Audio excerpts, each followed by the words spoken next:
The Reds pitchers and catchers report next week. Hey, that's Cincinnati Country Day's TJ Brock, surrounded by family, committing to play baseball at Ohio State today.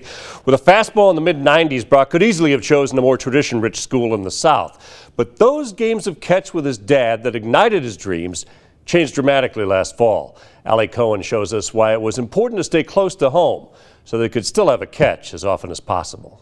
That was our own little spot that me and him could go to, where we didn't have to think about what's going on in our life, where he was sick or anything like that. TJ Brock's dad, Tom, was diagnosed with Parkinson's in September 2017 at 51 years old.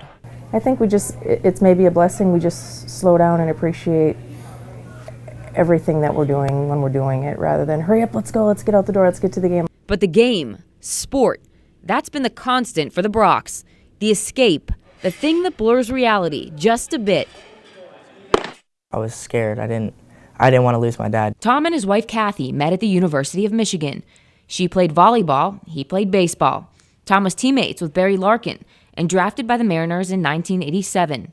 They'll now send TJ, the eldest of their 4 kids, off to Big Ten rival Ohio State, where he'll play for the Buckeyes. He doesn't get rattled at all. So even if the bases are loaded or things aren't going great, he's pretty confident. He doesn't show his emotions on the field very often, so he keeps that all inside. 6 days before Tom's official diagnosis, TJ's best friend and cousin, Stevie, died suddenly of a heart attack just before his 24th birthday. I knew at that moment, he played baseball at Nebraska, and I knew at that moment that I love the game, but now I'm playing the game for him.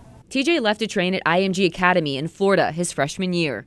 When he returned home as a junior, he had to adjust to a new and different throwing routine with his dad. They put the electrodes on my head and they blasted a certain section of my brain. And because of that, my speech is a little slow and my reaction time is a little slow. Tom suffers from strokes on both sides of his brain, a result of surgery he underwent in Switzerland.